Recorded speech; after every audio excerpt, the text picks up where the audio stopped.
4 heures du matin, dans cette cité de la région parisienne, tout paraît calme. C'est la nuit de la Saint-Valentin. Et pourtant, derrière cette fenêtre se joue un drame conjugal. Il y a 1 heure, un homme de 40 ans a menacé de tuer sa femme.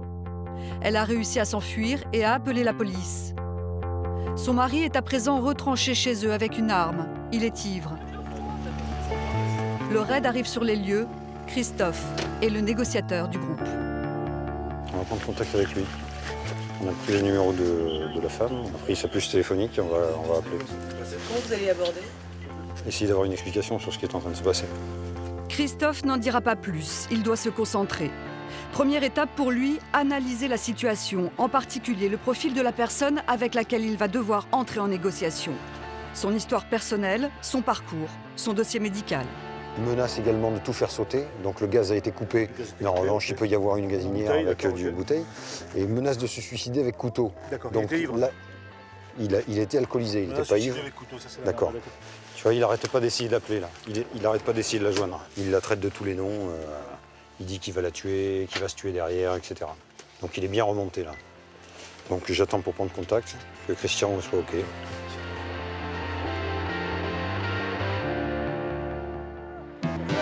Les négociateurs, contrairement à leurs coéquipiers du groupe d'assaut, ils ne sont jamais équipés de fusils, mais ils disposent cependant d'armes redoutables, l'écoute et la parole.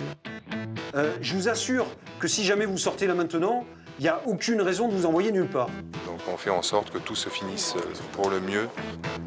Au nombre de 6, ces hommes du raid sont les hommes de la dernière chance avant une intervention en force. Si vous ouvriez cette porte pour que l'on règle cette histoire-là, ça serait terminé. Chômage, problèmes conjugaux, alcool, drogue ou folie. Ils sont confrontés à la France en détresse. Celle des souffrances cachées, qui un jour pourtant ordinaire explose sans prévenir. D'accord. Lorsqu'ils interviennent, ils sont le dernier lien entre un forcené et le monde réel. Leur objectif, tout faire pour qu'ils se rendent et que le sang ne coule pas. Retour en banlieue parisienne. Tout le monde est à son poste. Récupérer son. J'ai récupéré. On peut commencer à négocier là? Oui. Ok, vas-y. C'est bon? Allez. Ok, on tente de prendre contact là. Christophe a le feu vert pour prendre contact par téléphone. Le forcené décroche. L'homme, nous l'appellerons Kevin, est retranché chez lui depuis 2 heures.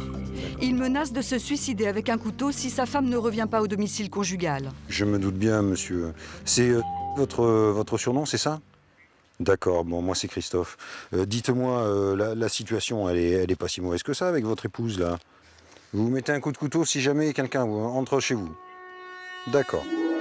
Pendant ce temps, grâce aux informations préalablement recueillies par Christophe, le chef de section met ses hommes en position. Le but de l'opération, on va aller le plus près possible de la porte et on va placer le moyen d'effraction sur la porte, qui est une porte blindée 3 points. C'est au 3e étage droite. On attend que nos snipers soient en place, qui nous protègent sur l'évolution. Et le groupe Alpha, vous allez gentiment cheminer le long de cet immeuble et rentrer dans l'immeuble jusqu'à l'étage.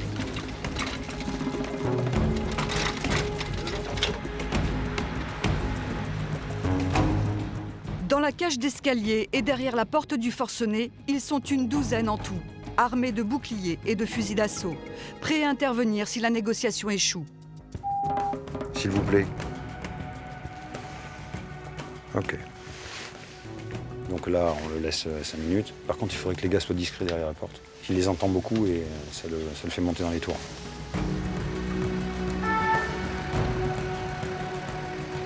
Le contact est très difficile, pour plein de paramètres, notamment celui de l'alcoolisation.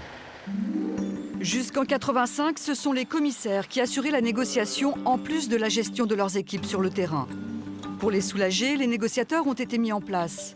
Un métier reconnu par arrêté ministériel en 2006 au sein du RAID et du GIGN, au terme de 3 années de formation et de pratique. J'ai vu avec le 1, c'est OK. On va lui retéléphoner une dernière fois. Non, je vais pas rentrer chez moi, vous l'avez compris, d'accord? Hein? C'est un cas qui est relativement fréquent et qui se termine en règle générale plutôt bien, c'est-à-dire que rarement les individus vont jusqu'à exécuter leurs menaces. L'homme est suicidaire, il a un couteau, peut-être une arme à feu. Christophe doit être attentif au vocabulaire employé par Kevin, mais aussi au paraverbal. Voix, intonation, silence. Cela lui permet de mesurer les chances de passage à l'acte. Dès lors que l'on ouvre en force, il y a un laps de temps qui bien sûr, lui laisse la possibilité de se suicider ou de tenter de le faire, hein, bien sûr. Mais pour l'heure, Kevin exige de parler à sa femme. Non, mais si elle ne veut pas vous parler, moi je peux en revanche la convaincre, d'accord? Éprouvée par la dispute, la femme de Kevin s'est réfugiée dans le camion des pompiers. À force de patience, Christophe réussit à la persuader de parler à son mari. Je voulais qu'on parle, d'accord? T'as demandé à me parler. Oui, je veux pas qu'on parle tous les deux. Tu sors de la maison et on parle tous les deux.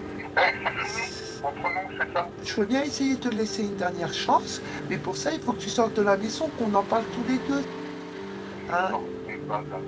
Voilà. Moi, je veux bien faire... Tu vas rentrer dans la maison, je me plante. Et je te jure, tu expliqueras ça à ma mère. La situation est bloquée. Le commissaire Després et ses hommes doivent prendre une décision rapidement. Il est 6 h du matin et la cité commence à se réveiller. Il faut éviter à tout prix que le forcené devienne une menace pour ses voisins. Si tu veux rentrer en force, c'est bien qu'il soit près de la porte. On se l'attire près de la porte, et voilà quoi. Bon, à ce moment, tu lui dis alors. Ouais, je lui dis. Je vais venir négocier derrière la porte. Je monte derrière. Oui, vous allez parler mais d'abord vous allez parler avec moi. Alors je monte derrière la porte. Si les policiers tiennent à attirer le forcené derrière la porte d'entrée, c'est pour éviter qu'il ne se jette par la fenêtre lors de l'assaut. Dans la cage d'escalier, Christophe tente une dernière approche. C'est Christophe. Comme je vous l'ai dit, je suis venu à la porte. Qu'est-ce que vous voulez faire exactement? Dites-moi. Je sais que vous n'avez rien fait de mal. Une chose est sûre, si vous ouvriez cette porte pour que l'on règle cette histoire-là, ça serait terminé. Pourquoi est-ce que vous ne voulez pas le faire? Mais le forcené ne veut rien entendre. L'ordre est donc donné d'enfoncer la porte. Vous m'écoutez, s'il vous plaît. Lâchez ce couteau. Allez, lâchez ce couteau. En quelques secondes, les hommes du raid immobilisent l'individu, le couteau à la main. Il était sur le point de s'éventrer. 26, 6h26. Interpellation 6h26. À l'intérieur de l'appartement, les policiers ne trouveront finalement aucune arme à feu. Seulement un couteau et un homme désespéré. Qui s'envoie, hein, donc le couteau est là. Bah oui, elle m'a fait mal avec des paroles, j'ai voulu faire pareil, lui faire mal avec des paroles, mais y a rien. On s'aime, même elle m'aime, mais voilà, il y a eu une histoire vendredi, on a passé une mauvaise Saint-Valentin et c'est tout. C'était relativement prévisible. À cause de l'alcoolisation, de toute façon, il y aurait eu pour plusieurs heures encore d'attente. Le risque était malgré tout important qu'il passe à l'acte, donc la décision a été prise d'intervenir. Ça s'est passé dans de bonnes circonstances. Ça ne se passe pas toujours comme ça. En règle générale, par la négociation, on arrive à dénouer très largement ce genre de crise.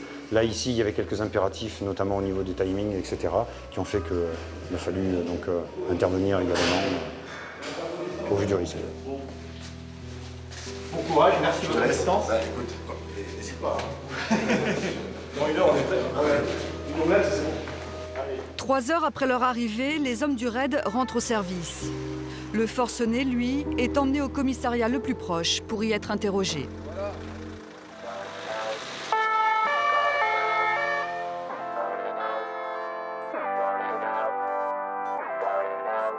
Quartier général du raid, quelques jours plus tard.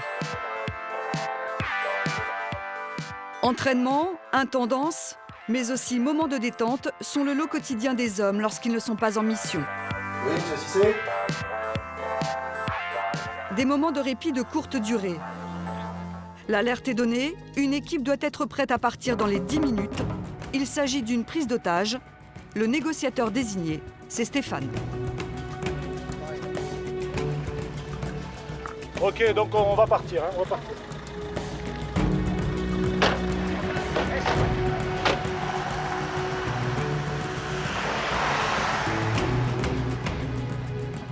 Nous sommes en banlieue nord de Paris, dans le Val d'Oise. Il est 18 h. Ce quartier pavillonnaire est bouclé par la police. Il y a 2 heures, un homme d'une 60aine d'années s'est disputé avec sa sœur à propos d'un héritage. Il a fini par lui tirer dessus avec son fusil. La femme est grièvement blessée, mais son frère la retient en otage. Première urgence pour le raid, faire sortir la femme blessée. Stéphane est le négociateur chargé de l'affaire. Il est au téléphone avec le forcené depuis 20 minutes et ils se parlent déjà comme de vieux amis. Bon, donc t'as 2 mecs plus un médecin qui viennent, ils s'occupent de ta frange. Il n'y a pas de problème. Le patron du raid, Amaury de Haute-Cloque, s'est aussi rendu sur place. Rentrez chez vous, s'il vous plaît. Le forcené accepte rapidement de faire évacuer sa sœur. Elle est touchée au genou et à la hanche. Top, parce que là, il y a un angle, là. Pas plus. Les pompiers vont prendre en charge la blessée. Non, je te suis là. Oui, on va vous amener. Vous êtes arrivé. Allez.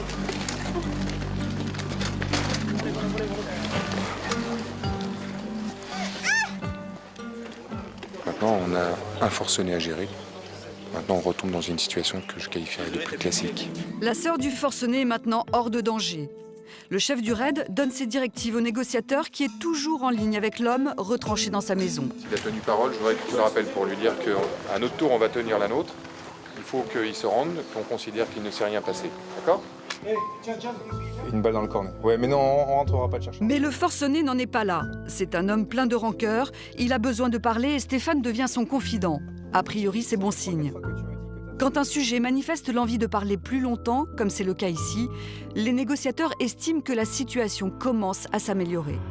Ma mère, sa maladie s'est super aggravée à cause d'elle. Hein, et puis après ça, pour être tranquille, qu'est-ce qu'elle a fait quand ma mère est sortie de l'hosto le 2 juillet? Hop, elle l'a séquestrée. Donc t'en veux à ta sœur pour ça? Ah mais il n'y a pas que pour ça, il y a pour plein de trucs. Pour plein de trucs. Non, il y a 15 ans de merde qui sont partis dans un coup de fusil, mais c'est... Les négociateurs du raid travaillent souvent à deux. Le rôle de Tatiana, l'une des 4 femmes du raid, est de conseiller Stéphane lors de ses échanges avec le forcené. Elle lui suggère des phrases à utiliser dans la conversation. Alors, il y a des choses qui dépendent pas de toi. Oui, ça c'est je dis. Non, mais il faut qu'il comprenne parce qu'en plus, manifestement, il a confiance en toi. Donc, il y a des choses qui ne dépendent pas de toi. Il faut que tu lui expliques. J'ai du mal à en placer d'autres. Hein. Il est un peu. Il est encore dans le moment où il verbalise, il ventile les émotions. Autre raison à ces binômes, éviter d'être victime du syndrome de Stockholm. Car les négociateurs sont obligés de créer un lien affectif avec leur cible. Et lorsque celui-ci devient trop présent dans les échanges, le négociateur numéro 2 prend le relais. Mais regarde la situation telle qu'elle est, c'est quelque chose qu'on peut arrêter maintenant. Il faut rebondir sur des trucs comme ça. Stéphane doit conserver la confiance du forcené. Et pour cela, il n'hésite pas à lui parler de sa propre famille. Je suis venu pour t'aider. Tu sais, à cette heure-là, moi j'ai mon petit bonhomme qui m'attend, c'est la nounou qui est encore à la maison. Si j'avais autre chose à faire, je me serais cassé, tu vois. Donc franchement, si je suis là, c'est que ça me tient à cœur. Mais l'homme est difficile à raisonner. Il a déjà fait de la prison pour vol et pour lui, pas question d'y retourner. J'ai l'impression qu'il y a quelque chose qui te fait peur dans le fait de sortir. Je comprends pas pourquoi. J'ai pas peur. Le seul truc que j'ai peur, c'est de le regretter toute ma vie. Alors que si j'appuie sur une gâchette, j'aurais plus rien à regretter. Une fois de plus, le forcené est suicidaire. Alors, pour éviter tout risque d'explosion dans le quartier, les hommes du raid vont devoir couper le gaz devant chez lui. Ok, donc opération coupure du gaz est lancée, d'accord? Opération de coupure du gaz est lancée. Ok pour les Oméga? Tout à coup, l'inattendu se produit. L'homme sort de la maison. Attention les gars, on se rapproche gentiment. Mais en voyant ce déploiement d'hommes armés, l'homme fait demi-tour. Il est sorti rapidement, il a fermé un portillon, il rentre. Donc on n'a pas eu le temps de... On a des distances de sécurité parce que comme il est tout seul et il est armé, on ne va pas prendre n'importe quel risque. À partir de maintenant, tout va changer. Alarmé par la présence des hommes en noir, le forcené devient menaçant. J'ai pas envie qu'ils tapent pas la barre, ni en noir qui me tombe sur la gueule, dès que j'aurai mis la main sur le poignet de mon porte-avions. J'ai des mecs planqués chez mes voisins avec un fusil à la main, j'en veux pas non plus. Alors maintenant, s'ils veulent jouer à ça au force à poil, c'est ok, moi tu sais, depuis ma fenêtre, je peux l'allumer aussi, hein. C'est pas un problème. S'il est menace, on le tire. Au bout de quelques heures, pour rassurer le forcené, le négociateur décide de faire intervenir l'une de ses proches présente sur les lieux. Une amie. À tout de suite. Bonsoir l'ami. Ce coup de fil a été préparé avec les négociateurs. Oui. Non, c'est pas la fin. Le chef il m'a donné sa parole que si tu sors, On va pas te bousculer, on va rien te faire. Simplement, il faut pas que tu aies l'arme à la main. Oui, moi je le crois, le monsieur. Ben écoute, je t'attends.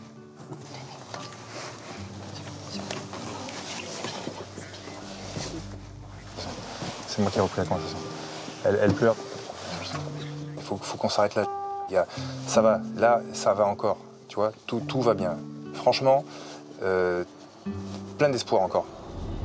Là, ils ont le groupe est monté. Oui, c'est un groupe d'assaut. Pourtant, le forcené est déterminé à se suicider. Christian, le chef du groupe d'intervention, et ses hommes, toujours postés devant le pavillon, sont dans l'incertitude. Vous pensez que ça va durer alors? J'ai l'impression. On s'annonce une bonne nuit. Il est 20h. Dans 2 heures, il fera nuit, ce qui n'arrangera pas la situation. Installé à son poste dans le camion, Stéphane le sait. Si l'individu ne se rend pas maintenant, le raid devra donner l'assaut, que Stéphane le veuille ou non. Principe de base, le négociateur n'est pas celui qui décide. À l'autre bout de la région parisienne, l'équipe du commissaire Després est également sur le qui-vive. Un jeune homme atteint de schizophrénie menace de se jeter par la fenêtre. Il ne prend plus son traitement et s'est retranché dans l'appartement familial. Un déséquilibré, c'est quelqu'un qui, avant toute chose, est quelqu'un de malade. Donc on le traite en tant que tel. Hein. On a bien conscience que ce n'est pas un malfaiteur, que c'est pas, même si effectivement, malheureusement, il peut, et on le voit tous les jours, ces individus peuvent commettre des actes criminels, mais ils n'ont pas le profil du malfaiteur. Le problème, c'est qu'ils n'ont pas leur raison. Et de pouvoir négocier avec ces gens-là, c'est pas facile, puisqu'ils n'ont pas le raisonnement habituel. C'est Christophe qui est désigné pour négocier avec le forcené. Il sait que les personnes atteintes de psychopathologies graves peuvent être extrêmement imprévisibles. Elles représentent 20% des cas dans les interventions de ce type. Le groupe d'assaut se met en place. Le forcené est un gros gabarit. 95 kilos, 1m80. L'équipe doit en tenir compte. Même si, a priori, il n'est dangereux que pour lui-même, le déploiement de force est toujours le même. 30 hommes armés jusqu'aux dents, prêts à intervenir. Mais à ce stade, l'homme clé de la crise, c'est Christophe. Assis au calme dans l'appartement d'un voisin, il téléphone au jeune schizophrène. Bon, tu annonces, hein, on va commencer la négo, hein, d'accord? 13h45, c'est parti.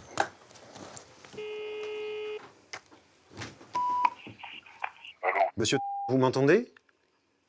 Oui, je vous entends. Ah, c'est bien. Je m'appelle Christophe. Je suis l'officier chargé de prendre contact avec vous. Est-ce que vous allez bien? Je vais très bien, et vous? Bah écoutez, ça va, ça va. Les gens ont été un petit peu inquiets dans le coin parce que vous leur avez dit que vous vouliez vous jeter par la fenêtre. Alors si vous voulez, ça a inquiété un petit peu de monde là. En effet. Bon. Mais c'est pas le cas? Rassurez-moi. Non, c'est pas le cas. Bon. Vous voulez bien qu'on discute de tout ça avec tous les deux? Vous allez encore m'envoyer à l'hôpital psychiatrique, c'est hors de question. Ah bah écoutez, moi c'est les choses sont simples. Hein. Si vous ne menacez pas de vous suicider, il n'y a aucune raison de vous envoyer à l'hôpital. Je peux venir vous voir? Je suis juste l'étage d'en dessous. Je viens vous voir, vous m'ouvrez? Vous allez m'envoyer à l'hosto. Bah écoutez, si vous pensez qu'on va vous envoyer à l'hosto, c'est que vous avez l'intention de faire des choses qui ne vont pas. Or, la manière dont vous discutez avec moi, je me dis c'est tout à fait clean, ça va. Donc il n'y a aucune raison. Dédramatiser la situation et en minimiser les conséquences, c'est la technique que Christophe choisit d'appliquer. Vous permettez que je vous appelle? Moi c'est Christophe. C'est monsieur. Monsieur. Eh bien, alors ça marche très bien. Moi, vous pouvez m'appeler Christophe, il n'y a pas de problème. D'accord? Allez, je monte et puis je discute avec vous à la porte. Allez, à tout de suite. L'homme au téléphone est cassant, mais pour Christophe, c'est déjà une petite victoire que de pouvoir discuter de vive voix avec lui. Tranquille, pépère? Provocation, mais aussi menaces, insultes ou ultimatums, les négociateurs doivent encaisser et prendre de la distance par rapport à leurs propres émotions. Un cas classique de schizophrène, donc inquiet, en apparence calme, mais en fait extrêmement sur la défensive. Et donc il est retranché à l'intérieur de son appartement. Pour lui, cette espèce de barrage, c'est sa protection. Et donc voilà, tant qu'il n'est pas en confiance, il ne peut pas ouvrir. Le but, c'est de le stabiliser dans un premier temps, et ensuite trouver une solution négociée. Ouais. Il vaut mieux que je me rapproche bien, parce que s'il est loin, j'entendrai pas. Les consignes de sécurité sont strictes. C'est derrière un bouclier blindé que Christophe s'approche de la porte. Il va tenter de convaincre le forcené de ne pas attenter à ses jours et d'ouvrir la porte. Monsieur, comme promis, je suis venu à la porte. Vous m'entendez là maintenant? Je vous écoute, hein. Ça vous a inquiété de voir tous les pompiers là dehors comme ça? Vous avez dû vous dire, ça y est, j'aurais mieux fait d'ouvrir la porte tout de suite. Hein? Le jeune homme se mure à présent dans un silence pesant, un élément qui inquiète le négociateur. Alors vous savez, je vais vous faire une petite confidence, monsieur. La pire des choses, quand on est comme ça, quand on intervient sur un suicidaire, c'est quand il répond pas. Parce que s'il répond pas, eh ben on a toutes les raisons de penser qu'il est en train de faire quelque chose contre lui. Je vous assure que si jamais vous sortez là maintenant, il n'y a aucune raison de vous envoyer nulle part. Je peux vous l'assurer. Mais tout simplement parce qu'il n'y a pas de danger. Je veux juste vous préciser une chose. Si on veut rentrer dans la maison, de toute façon, on rentre dans la maison. Parce que tout simplement, on force la porte, on rentre et on vous récupère. C'est absolument pas ce qu'on veut faire parce qu'on ne veut pas casser la porte de la maison. Ok? C'est gentil, c'est super. Je vous récupère tranquillement, on va discuter tous les deux. Allez, on va tranquillement discuter. Venez, c'est bien. Le jeune homme entrouvre la porte qu'il avait bloquée avec une lourde armoire. Mais il est surpris par la présence des hommes en noir et se fige. Je suis ici, les choses se passent bien. Vous remontez tranquillement la colonne. Venez avec moi. Venez avec moi. Venez avec moi. Allez. Le forcené recule enfin. Les forces de l'ordre pénètrent dans l'appartement pour s'assurer qu'il n'y a aucun danger. Le rôle de Christophe s'arrête là, enfin presque. C'est bon, c'est bon. Par contre, je vais aller le rassurer là, parce qu'il doit être remonté comme une pendule. Ah. C'est bien, sans blague. C'est ça, sans déconner. Non, non, non, c'est bien, c'est bien. Tu as eu peur sur le coup? C'est ça, tu as eu peur? Bon, c'est tout à fait légitime. Si tu n'avais pas dit que tu voulais te suicider, tu vois. Hein? Bon. Ça va quand même? Hein? Tu vas bien quand même? Je vais noter, je regarde bien. Bah ouais, je sais bien. Christophe est soulagé. Il a réussi à empêcher le jeune déséquilibré d'aller jusqu'au bout de son intention suicidaire. L'opération s'est bien passée, en douceur, comme la plupart du temps. Ça marche pas à tous les coups. 80%. Mais c'est les cas les plus difficiles. Dès lors que l'on est avec une pathologie, c'est toujours très très difficile. On est toujours content quand on récupère les gens tranquillement, en vie et en bonne santé. Bien sûr. On est là pour ça, hein. Sauver les vies. Voilà. Allez. Pour cette équipe, le bilan de l'opération est positif. Mais dans le Val d'Oise, la tension est toujours à son paroxysme. Le retraité, qui a grièvement blessé sa sœur, refuse toujours de se rendre. Il est retranché dans sa maison. Pour débloquer la situation, le patron du raid et Stéphane, le négociateur, choisissent de se rapprocher du forcené pour lui parler de vive voix. Mais ce dernier a des exigences. Est-ce qu'on peut faire reculer l'Oméga qui est en face à la fenêtre? L'Oméga, c'est le tireur d'élite qui est posté chez le voisin, juste en face du pavillon. Est-ce que l'Oméga qui est à la fenêtre de face peut reculer? Il n'y aura pas d'embrouille. Sans autre protection que leur gilet pare-balles, les deux hommes se présentent face au forcené. L'homme est à sa fenêtre, caché derrière un volet. Ah, écoute-moi, tu as demandé à me voir, tu as ma parole. Si tu sors maintenant, tu vois, regarde, je suis sans arme. Ok? Je suis venu vers toi. Maintenant, ça a assez duré. Si tu sors sans arme, il ne t'arrivera rien, je te le promets. Tu as ma parole. Il va rien m'arriver, 10 ans. Non, c'est pas 10 ans. Avec ce que t'as fait, je veux dire, tu prendras sûrement pas 10 ans, mon gars. Toi, t'as le choix ou de te foutre un shoot dans la tête, ou de partir pour 10 piges. Tu fais quoi?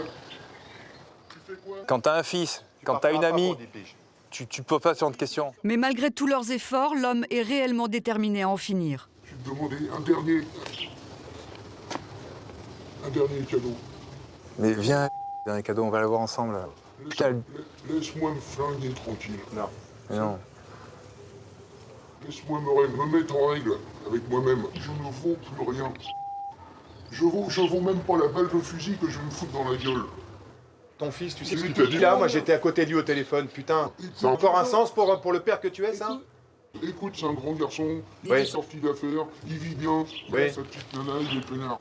Je vais rentrer chez moi, je vais dire à mes enfants qu'il y a un type que j'ai croisé pendant 3 plombes qui s'est mis une balle. Stéphane, ce que t'as pas compris, Ouais. c'est que ce qui est arrivé, ça devait arriver fatalement. Ça devait arriver fatalement. Et moi, j'avais pensé aussi, j'ai dit après, bing, je m'envoie en l'air. Les heures passent et l'homme refuse toujours de sortir de chez lui. Il faut prendre une décision car il est toujours armé et peut être dangereux. Je sais pas où est l'arme que j'ai pas pu voir. Il n'y a pas l'arme. Le temps qu'on rentre, on n'a pas il nous prend 2 balles de vitesse. Je sais faire. Même derrière. Le commandement décide d'intervenir. L'option choisie est d'envoyer des grenades de gaz lacrymogène par l'arrière de la maison pour empêcher l'homme de faire usage de son arme. L'équipe d'assaut gagnerait ainsi quelques précieuses secondes pour l'empêcher de mettre fin à ses jours. Donc tout le monde est briefé sur l'intervention. Bien reçu à tous. Reçu pour Bravo. Il est 22 h. Les équipes d'assaut sont en place. Il ne reste plus que quelques minutes aux négociateurs pour convaincre le forcené de se rendre. 22h05. Je viens ici 5 minutes, mais dès qu'il va faire trop sombre, on va y aller. La nuit est tombée. Dans 5 minutes, l'assaut va être donné. Stéphane fait une dernière tentative. Je suis au bout du rouleau, tu comprends ça?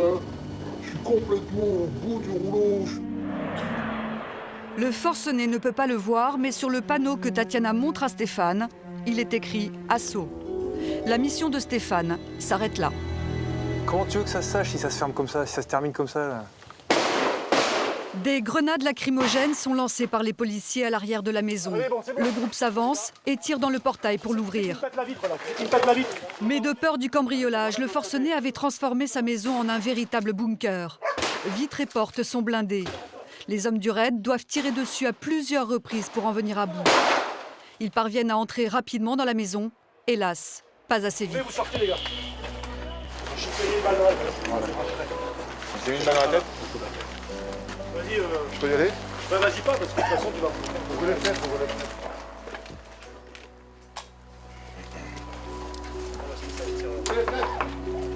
Ouvre. Ceci dit, il allait au verrouillage. Enfin, il était... la communication était terminée. On aura fait ce qu'on pouvait faire. Lorsqu'un forcené est déterminé à se suicider, une intervention, même rapide, des hommes du raid ne permet pas toujours d'éviter un drame. Mais cela reste exceptionnel.